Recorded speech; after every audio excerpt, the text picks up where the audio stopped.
Welcome. My name is Maureen Conway. I'm a vice president here at the Aspen Institute and executive director of our Economic Opportunities Program.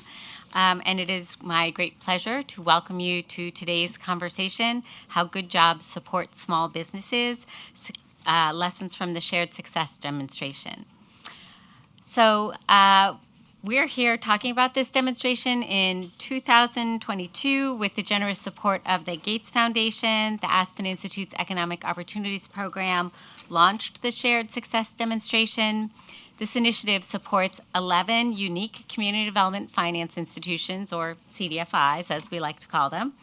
And it supports them to integrate job quality supports into their supports for their small business clients. The Shared Success CDFIs hail from across the country. They work in rural, urban, suburban areas. They work in a variety of industries, in childcare and manufacturing and construction and a whole host of different industries. And over the past 3 years, they've pursued strategies tailored to the specifics of their communities and of the businesses that they work with, but all towards a common goal: to improve the quality of jobs for workers and build stronger, more resilient businesses. Shared success connects what we at the Aspen Institute's Economic Opportunities Program think of as two really crucial avenues of economic opportunity, and avenues that too often kind of run separately from each other. So the work supports small businesses and opportunities for entrepreneurship and supporting entrepreneurs, and the work supports work to help people access good jobs. Shared Success tries to weave together both the good jobs work and the small business success work, creating a fabric of shared prosperity in the communities in which they operate. So why does this matter? It matters because a vibrant economy, one that truly delivers on the promise of opportunity, requires both a thriving small business sector and quality jobs. When people have access to good jobs, they can support their families, plan for the future, contribute to their communities. And when small businesses can attract and retain skilled, motivated workers, they're better positioned to innovate, grow, and serve as engines of local opportunity. Now, we recognize that not everybody has the same idea. You know, most people have had jobs. Most people have an idea of, like, what's a good job. But also, we kind of know, like, what I think is a good job, like, and what somebody else thinks is a good job might not exactly match up. So at the Economic Opportunities Program, we spend a lot of time thinking about, so what is a good job? We've done a lot of research on this. We've done a lot of focus groups with businesses. We've talked to business owners as well. And, you know, sort of three things always seem to sort of come up as components of a good job. So one is a concept of economic stability. So a good job should provide kind of the wages and benefits and things people need to meet their daily needs, right? So it should help people have a basic sense of economic stability in their lives.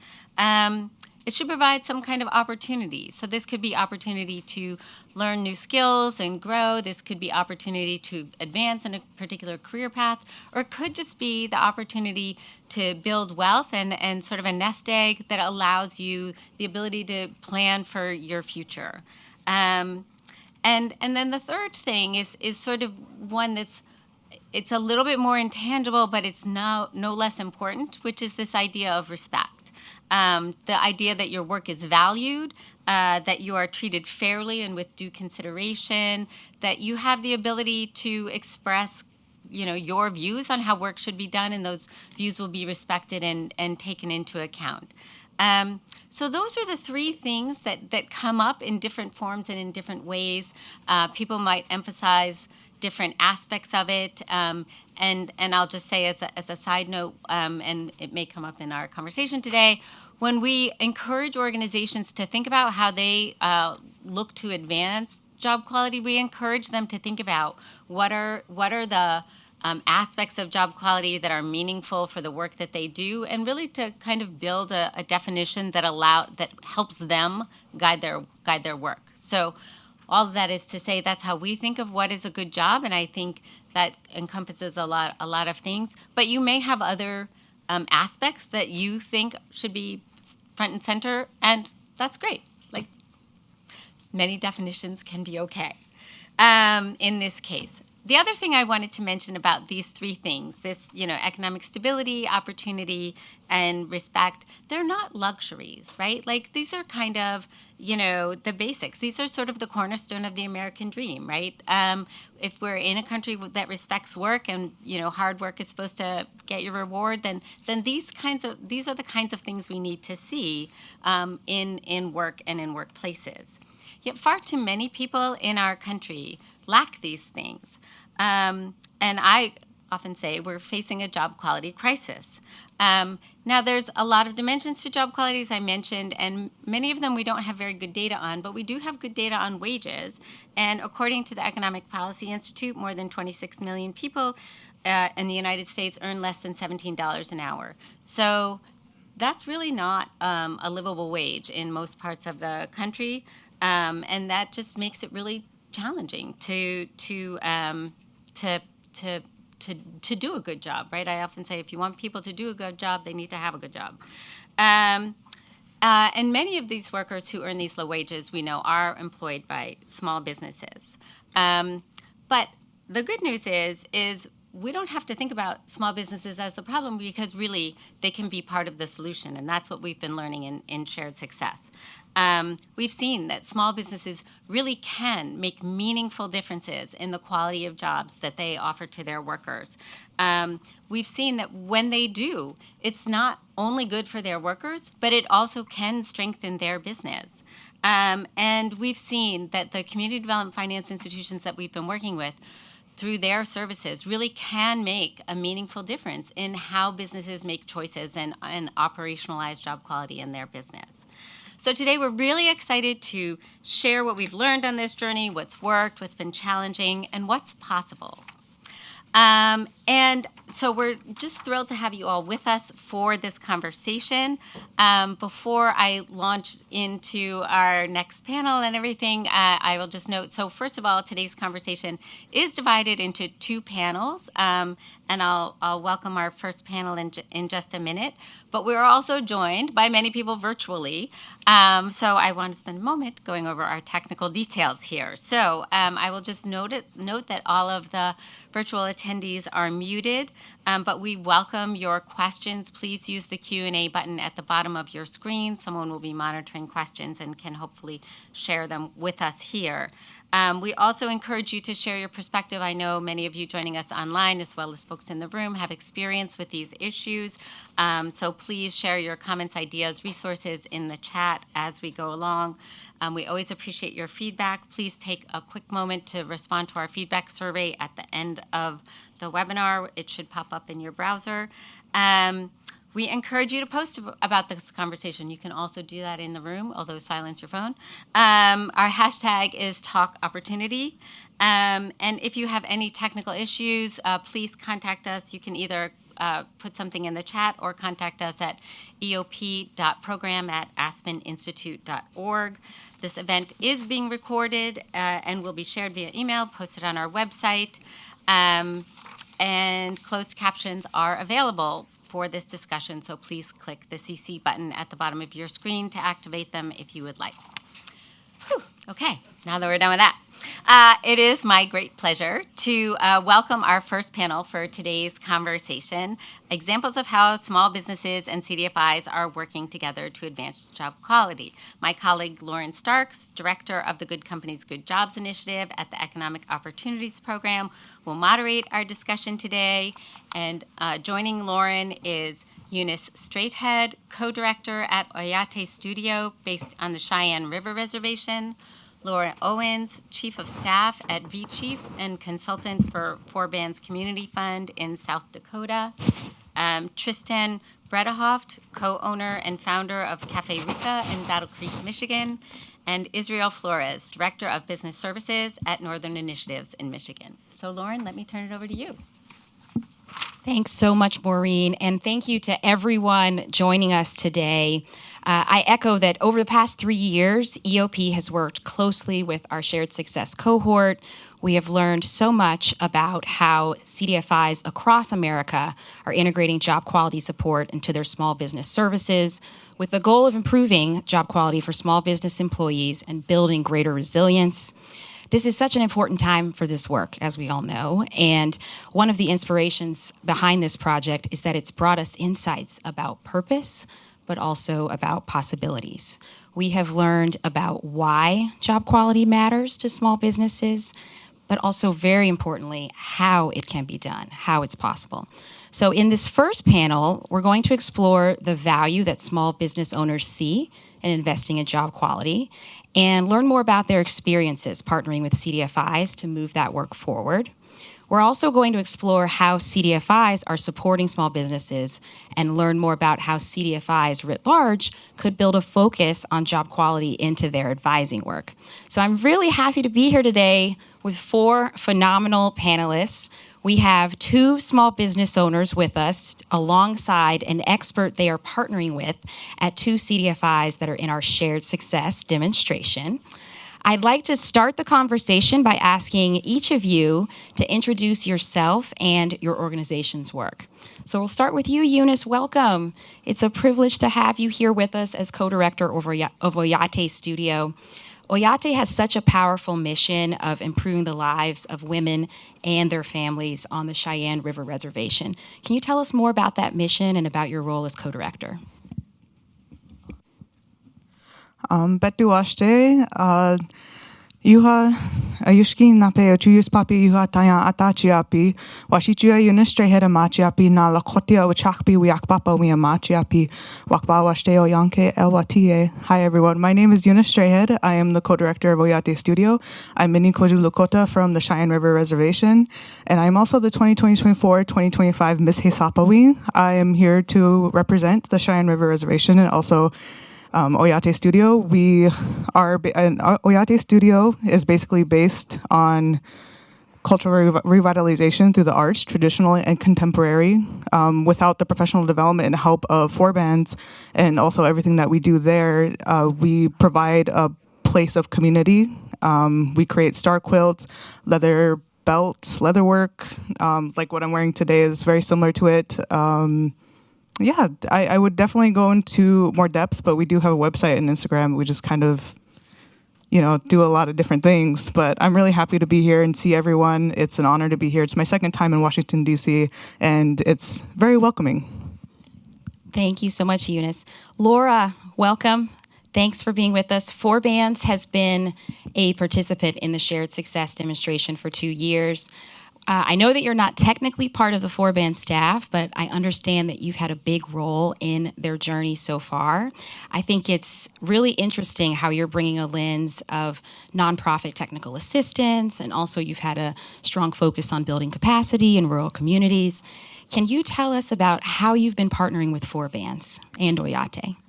Sure. Hi, my name is Laura Owens, and I am an independent consultant who's worked mostly with nonprofits. I've partnered with 4 Bands for about 4 years now, and I've worked with the Oyate Studio for about 2 years now. So I have worked, 4 Bands is in a really rural community, and so the ability to provide technical assistance to a startup business that's just started can be a challenge. So I partner with them and partner with Eunice we've worked deeply around HR technical assistance, building organizational culture, and I'm really someone who they can tap into to help the Oyate Studio be the place that it is. So I'm thrilled to be here. Thank you for having me. Thank you. Hello, Tristan. Great to have you from Battle Creek, Michigan. Tristan, I know you have a background in the restaurant industry, and that has really shaped your journey. It's helped inform what you know you want to be as a business owner, and it's part of the story of how you started Cafe Rica with your brother Jackson. Could you tell us more about what led you to founding Cafe Rica and put you on the path to working with Northern Initiatives? So hello, good afternoon. Thank you for having me on this panel today. My name is Tristan Bertahoft, the co-founder of Cafe Rica in Battle Creek. We really are just a place of community. We wanted to build a community. My background is in restaurants. I started about a decade ago working at a Michigan State bar. And I just saw a lot of toxicity, a lot of bad behavior that was created in that environment, and that really made me want to change the way that I came as a business owner. And so that's why I wanted to be a leader in the change. Thank you, Tristan. And Israel, welcome. We have gotten a chance to know you over the last 3 years of shared success. You've been deeply involved, and we've talked a lot together about how you've worked with small business owners like Tristan and others across Michigan to make sure they have the tools and the awareness to implement effective job quality strategies. Could you tell us more about your role as Business Services Director at Northern Initiatives and your involvement in the demonstration? Absolutely. Hi, my name is Israel Flores. I am the Business Services Director for Northern Initiatives. I also based in Battle Creek, Michigan. So actually my office is a few buildings down. So you can imagine having good coffee. It's fantastic every morning and a good place to be. My role as a Business Services Director, I am responsible to provide technical assistance to all our customers through my team. So we are, again, a community development financial institution. We provide technical assistance to all our customers. And being part of this shared success demonstration, it was actually fantastic to be part of this, not just because of the demonstration and the opportunities, but also be in a room full of people who we try to achieve the same goals. I think that was absolutely the greatest opportunity that we as an organization that we had, and we really appreciate that, of course. And again, being part of this success demonstration, it is really important for us to continue doing this work for the job quality. As many people, I think Marie was saying this earlier, right? What does a good job look to you? I can tell you, we can get a million different answers, and we're here to explore those answers and make sure that people are happy, and also they have a good quality of life later on, and provide this support for small businesses owners. That is the perfect transition, and we're really lucky to have such expertise here with us to help tell that story and really explain why making good jobs a priority is not only good for workers, but it's good for businesses and it's good for communities. So we're going to shift now to diving deeper. We're going to transition a bit to hearing about why small business owners and the CDFIs that are supporting them should care about job quality, and then double click on some of the strategies that CDFIs are using to support that work.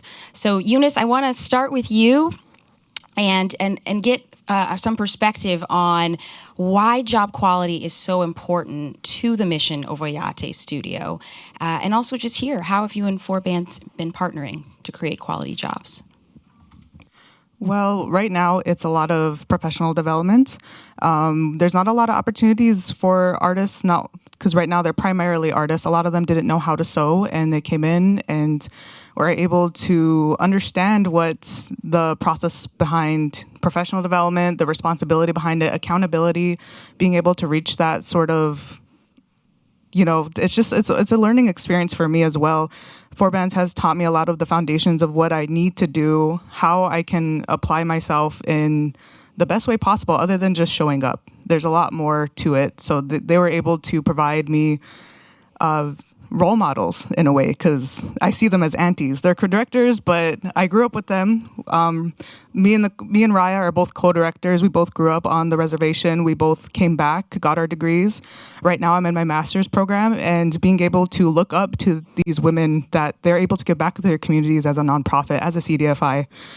They really look out for us, and they're able to be hard on me and Raya and be able to teach us all of these really important skills to have. And yeah, it's really great, the partnership that we have with them. I can't imagine anyone else that can understand us from where we come from and what we do. That's so powerful, and building the foundation and getting the supports around you to do the work is so critical. Laura, we've heard how important it is for small businesses, especially in rural areas, to have a network of providers that help them navigate the challenges of advancing quality jobs. And given your experience, your background, your deep work, would love to hear how you've partnered with Oyate in particular to advance those goals. Absolutely. And before I get into that, I just wanted to shout out Raya, who's sitting over there, who's the co-director of Oyate Studio with Eunice. Yeah, so in a rural community, it can be challenging to access all the skills needed for a startup business. And so Forbands has really built this vast network of people with expertise, I'm one of them, who can work with their clients to really build capacity and technical assistance. And so I was partnered up with Raya and Eunice, and it's a virtual relationship. I don't live in South Dakota. And it worked really well because, like Eunice just said, she and Raya are young, they're from the community, they came back to invest and build their community, and they have all of that amazing vision and knowledge, but they didn't have a lot of experience starting a business, building organizational culture, managing staff, putting into place, policies and procedures that make a small business more efficient and effective to run. And so that's really how we have partnered virtually every week. One other statistic I'll just say is that on the Cheyenne River, there's something called a dependency rating. So it means that it's kind of measuring the people in the community that are dependent on the people in the job force. So where the Oyate studio is located, it's a 92% dependency rating. And so that means that 92% of the population is dependent on the 8% of the workforce that's working. And so I just only raise that to kind of just show the, and that's because the community is really a lot of elders and young people. And so I just kind of raise that to show, in addition to being rural, some of the reasons why Forbands has this kind of vast network of resources that are building capacity to the people there. And building capacity is building communities and building the strength. Absolutely. That's so helpful to know, Laura. Thank you. Tristan and Israel, I want to hear from you on the same question here. Reasons that you believed it was important to focus on job quality. Tristan, as a small business owner, you shared your background in the restaurant industry. If you could share more, that would be great. Yeah, absolutely. So when I started in the restaurant industry 10 years ago, I was very, very green, zero experience at all. So I didn't know any of the norms that came with the restaurant industry. So when I jumped in, I started seeing things like, well, one, in Michigan, the tipped wage is $3. And so it really creates this financial scarcity for me, myself, when I was there. I was like, oh, man, I need to get paid. I need to make money. I need to make rent. And, as a college student, that's a huge part of my life. And so it made me do things like steal from the business to actually get more tips from the people that really employed me, the customers. And so I just didn't like that. And then I also saw things like sexual harassment on a day-to-day basis. And, it was even kind of encouraged by the management staff. So that was another reason I just didn't like the restaurant industry. And then that really transitioned me when I started to look at building a business. I vowed to myself that I would never want any of my employees to feel that way. I didn't want them to feel like they didn't know where their next paycheck was coming, that they had to do things that were, against store policy. I didn't want them to feel unsafe, and I wanted them to feel heard and seen. So that was the three main reasons why I decided I want to be a good employer.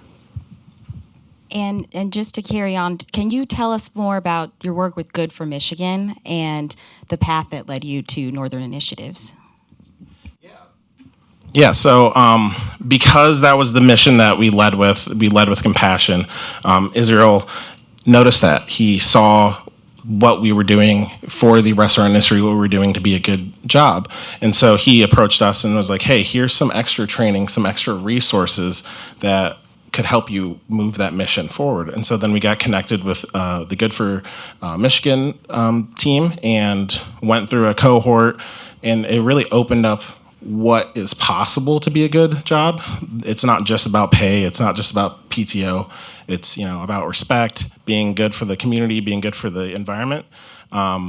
And so that actually led us to winning the Good for Michigan Governance Award, where we are the top business in those three categories: community, sustainability, and employer.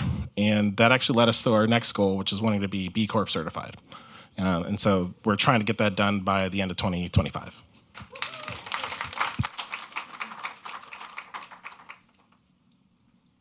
You all talk about it with such ease, but I think we all know that we're not in this work because it's easy, and we know there are challenges. It's not a straight line, and there are a lot of folks that you need to have around you to help you reach those next levels. And so hearing that journey, we know that wasn't easy, so that's fantastic.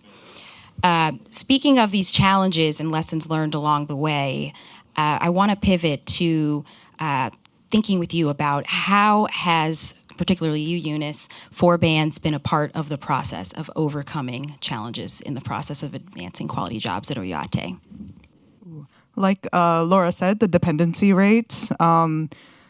Livable wage is something that Ryan and I are very aware of and what we're trying to get to, which is like $20 an hour in the survey of state of South Dakota. Right now, we pay our employees about $15 an hour, and the lowest paying job down in like Taco John's, for example, one of those places is $11.50 an hour, and some of them have to go home and provide for five families in their household. Right now, I had to come back and live with my mom, even though I got my bachelor's, got my master's, came back, work a full-time job. I do live with my mom because our housing, we don't have a lot of places to come back and live. So that's kind of hard on us too. But we see every single challenge, every single month is always something different. It was my first time writing a policy with Laura here, and it was something different. It was something that I have never had to think about until now, especially when you're starting up from the ground up. Having these foundational parts of this business is really helping us create a good work environment, which is something is not really a lot on the reservation, but I'm super thankful for every challenge that comes my way, because every single one is a lesson, and we face it with a positive mindset every single time. So the mindset and the learning mindset, right? And kind of the teachable moments. I'm the daughter of a second grade teacher, so I always figure out a way to weave in the teaching angle. Tristan, what strategies have you used to face challenges that have come up along that path to B Corp certification? Yeah. Like Eunice said, the main focus you have is livable wage. But I learned quickly that that's not the only way to make people feel secure. So we used what we've learned from NI and Good for Michigan as a way to understand, flexible scheduling, understanding, really the employees want to be heard and seen. And so we changed the way that we manage. Is we're managing with let's talk to our team first instead of just doing a command and directive kind of way. So we really brought them into all those things, and it really has created a good environment for people to learn and grow and exceed. We've had art shows where our employees are the leading artists. We've had them, create new menu items. So we really just get them all involved so that we can get over those hurdles. I want to pause on that for a moment, because you said something that's so important to the work that we've done, and what we've learned in Shared Success is this aspect of worker voice and bringing that into the work and really letting that inform and help you build priorities to create and build and advance higher quality jobs. So could you, and I'll put this to others on the panel who want to respond as well, but could you say more about that aspect of your work? How did you do that? How did you bring worker voice into this work, and what did that do for you? So we just started by just having, non-formal talkings, like, hey, they're little huddles, we call them, like, hey, what's going on? What's working well? What's not? And just paying attention and hearing and just asking the question to start. That's how we started. And then, as we start building policies and core values, we really learn to bring them in. And so that, again, they have that voice. They have the way to move the business to a place that they also want to see it in. Sorry, I just want to quick say that I think he say a keyword policy. So you need to have those things in place, right? Even if you're in a restaurant, I think this or a small business. I think it's one of those things right now that because you are a small business, you don't think that you need an employee handbook, for example, that you don't need a job description. Absolutely not true, right? So you need to have those in place in order to make sure that everybody follows, the policy and the rules, and the place to become a really good, work environment, which is what they create. Last night we have this conversation with Tristan, right? That they have to have, like a really hard decision to have. They need to let somebody go for not following the policy. Again, this is the rules that that they implement, and that's job quality. It was hard. It's not an easy decision, but you have to follow those because it's what you want to create that environment for job quality for your employees. Just to kind of follow up on the flexibility part, there are moments where our employees can't really make it to work. State of South Dakota, we don't really have the luxury of driving, driving or walking just right to our work. Sometimes just to get across to get to the nearest Walmart is like 2 hours away. So our cars is a big part of us. Sometimes our employees cannot make it. So Raya and I take it out of our day, make sure we go pick them up. Whenever women are crafting traditionally in Lakota culture, is like we join as a group and we do it together. We share laughs, we share everything. So having that culture implemented in how these women are contributing to their community means a lot. So just graduation season, we were able to make 8 custom CEBs for our local high school where Raya and I graduated, and some of their students are graduating because they're all predominantly mothers. They're all mothers. Sometimes they're gone from work at times. They have to take off. So that's really hard, but we always make sure to accommodate to them because we understand the cultural significance of what comes to preparing a graduate, especially since it's such a small percentage of Indigenous graduates. So we just want to make sure that we're contributing to not only our generation, but the next generation. And I would just add one other thing. Oyate Studio means the people's studio. And I think that Eunice and Raya have done a really beautiful job at setting a vision for what that means. There's a manufacturing component to it where they're making star quilts. There's also a co-working artisan space that I think is really motivating to workers. So as Eunice said, 100% of the staff are women. They are mostly the primary breadwinners and caretakers of their families, and they've created a really motivating and safe, inclusive environment at Oyate Studio, and also built in a lot of Lakota traditional values, such as, I don't know, Eunice, if you want to say how you start off your day every day. I think this is actually pretty cool. But I think one of the reasons it's a high quality job and it's really impacting the community. It's known as, a place that has good jobs, but also a fun place for artists where you can come and create, try out whatever you're doing. But I'll just let Eunice say how they start their day, because this is kind of cool. Oh, yeah. Before we wait for everyone to come inside, and we smudge together. We smudge together to kind of cleanse ourselves, let go of everything that's outside of these walls. And we come into the studio not only to work, but just be together. So every single hand and everything that touches the star quilt, these women and workers and us have a part in it, whether it's actually physically making the quilts or it's me and Raya doing QuickBooks for the first time. And there's something so powerful with the image of all of us putting our hands on this work and creating something that's stronger together, and really is about our shared success. So before we take questions from our audience, I want to give a moment for each of you to share a closing thought. And this is the aha moment. Like, was there something that along the way you've realized has been key to effectiveness in this space? And I'm going to start with you, Israel, and then we'll work our way this way. Sure. Well, I think an aha moment, but also I think what it's important is to recognize like all the job, or actually all the work that has been done. For example, I just put it right here next to me, Tristan, right, in Costa Rica. me as a person, I will not take credit for any of that. At the end of the day, they are the ones who are making those decisions and making those changes. I think our responsibility as an organization is to provide that support so they can have the tools, the resources, and everything else to be successful. I think they will be at the end of the day, they will be the small businesses they will be creating and helping the economy, local economy, where believe me or not, I think if you have a better wage, you will be living better. You will spend more dollars in locally. Also, people who knows that they are doing that job. Of course, I will want to spend my dollars in that business, right? But also, if you think about it, it's also healthy, right? I mean, because you are living with less stress when you are in a good environment. Again, I certainly hope that one day, if you are in Battle Creek, please go and visit Cafe Rica. It's a whole different environment. It's one of those places that if you go to a Starbucks or any other coffee places, you will see people so serious, all the workers. You walk into Cafe Rica, you will hear people, employees singing, laughing, talking about it, creating this environment where you having a meeting, an important meeting, right? And by having all of that around you, it makes your meetings more productive. But you feeling good, and of course, feeling good as community members.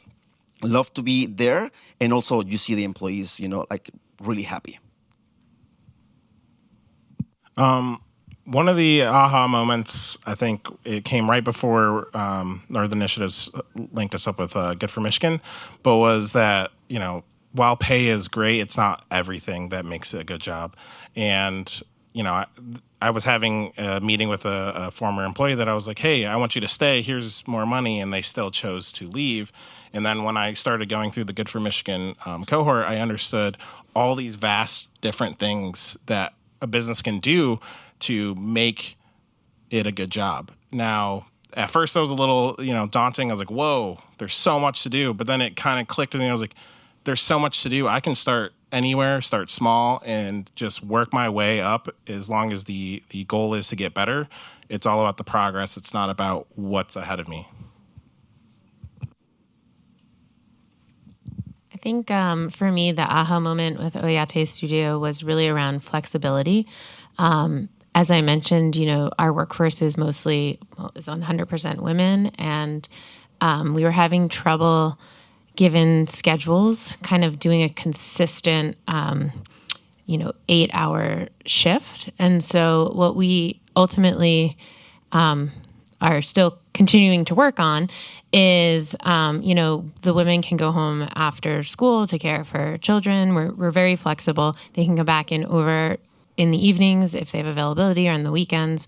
And I think really just meeting people where they are and understanding that it is a community and that this is a place that is providing consistent, really special jobs, but that we really need to meet people where they are. If someone isn't showing up for work, it's not because they're sleeping in. It's because maybe their car broke, and that is going to take, a 2-hour drive to go fix it, several days for the car to get fixed, several days for it to come back. That happened to an employee recently who hit a deer. And so, that employee is out, and now their person on the line isn't there for making the quilt. So we just had to be more flexible and also have kind of develop a bench of kind of artisans that we can call in too, who might not be there every day, but are willing to come in if we need extra staffing. So flexibility and meeting people where they are. Definitely making it work where we can. We don't have... I don't know if this is on. Can you guys hear me okay? Yeah.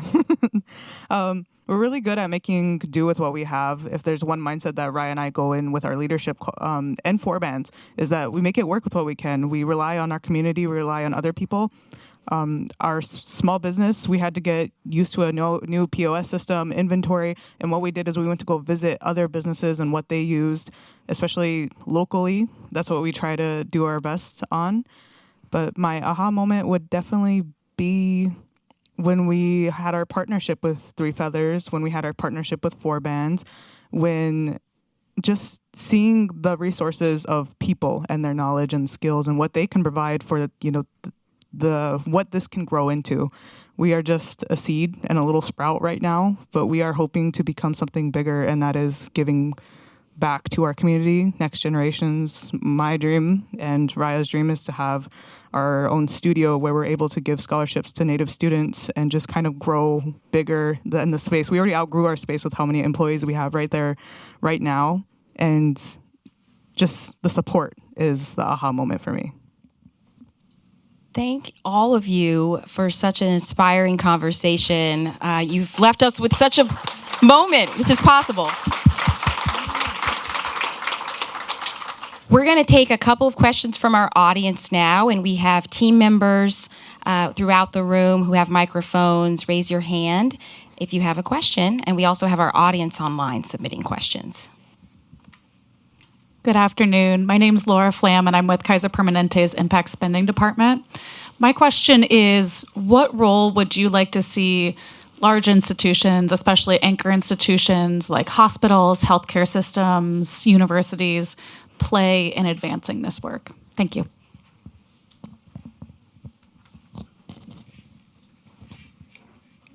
Well, I mean, again, so we are looking at this demonstration, how important is job quality. Of course, we would love for them to be part of that.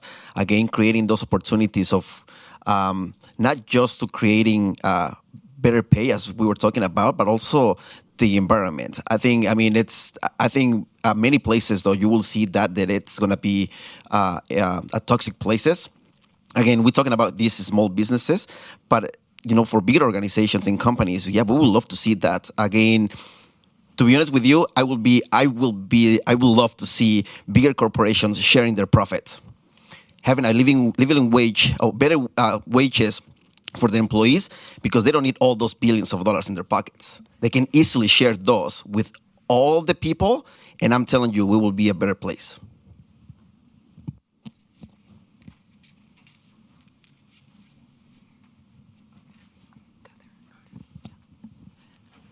I just wanted to respond to your question real quickly, and then I have one for you. I think one of the things that large institutions can do is purchase from small businesses that are embodying these kinds of values to help these entities grow and thrive. And I know that like Cafe Rica is working on some partnerships with the local hospital system, as an example, to purchase coffee. So there's a role there. My question for you, or for each of you, is what is one of the moments that's brought you the most joy in interacting with people on your team and in creating the culture and work environment that you've been fostering? I can go first. I really enjoy seeing my team members move on to what they really want to do in life. As a coffee shop, it's kind of like a stepping stone. We're an in-between for the most part. It's not normally a career choice. And so we always ask our teammates when they first get in, what are your goals outside of work? And how can we help you accomplish those? Through the many years we've been in business, we've made multiple connections with different types of people. So we always try to plug them into those people. And so I really like seeing my team flourish and eventually leave. I've really enjoyed supporting and watching Eunice and Raya make their vision happen. They've grown into they've always been amazing leaders, but really amazing managers, and really cultivating a special place. So that's been very fun for me. Just to respond to that question, for sure, supporting small businesses. I know a lot of people are, well, I'm not Native, can I buy this? Yes, you can, especially if you are supporting an indigenous business and it's from the reservation, where it's coming from, and we're happy to share the story with you. We're not going to, unless we gatekeep ceremonial knowledge, that's completely appropriate, but we're more than happy to share the story of the star quilt, the story of the buffalo, the leather, everything that we do. There's a purpose and a meaning behind it. And it's something that you can carry on with you, and you're able to share our stories. And I think that's the most important form of representation and support that we can get from being, our customers. Yeah, and we also have a quilt that Raya and I brought just to share. There's a lot of hands that went into this. And one thing that I do want to mention is that everyone in this room does support communities, support people. Just like the star quilt, there are multiple hands that touch this quilt. It's like Raya and I did the quilting. The team completely put the star quilt together, and satin's very hard to work with, believe it or not. But without all of them being able to be here and show you their work, so, like, this is the physical embodiment of the spirit and love that they put into Oyate Studio, and they come in every day to create these. Right now, we average about 5 quilts a day. And we've probably made about 300 plus in the past 4 or 5 months. So they kind of go out. Three Feathers came and trained the quilters and the seamstresses of how to make this. But just like businesses and resourcing and network and support, everyone has their hands in this star quilt. It's more than just an artifact. It's more than just what we do. It's everyone here that's able to support us. Like, that's the physical embodiment of our star quilts, and being able to elevate and bring awareness and support cultural and traditional revitalization within our people. This is the People Studio.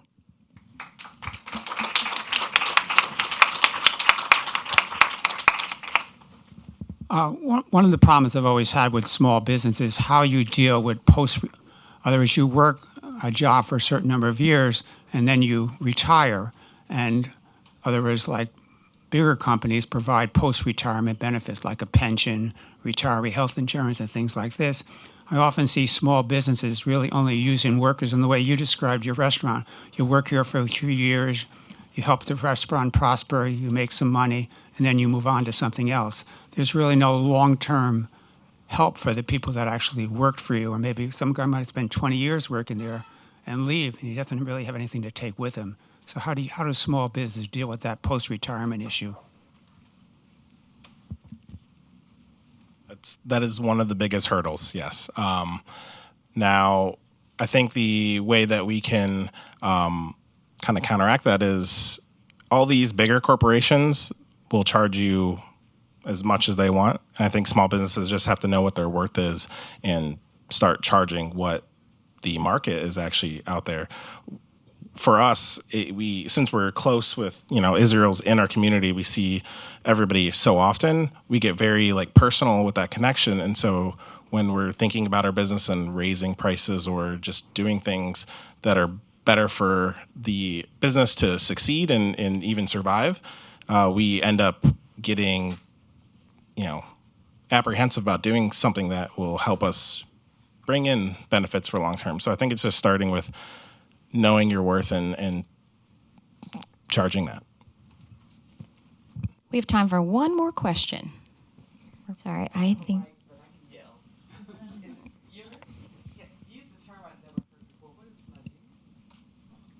Oh, you light sage and you cleanse and purify and pray with it.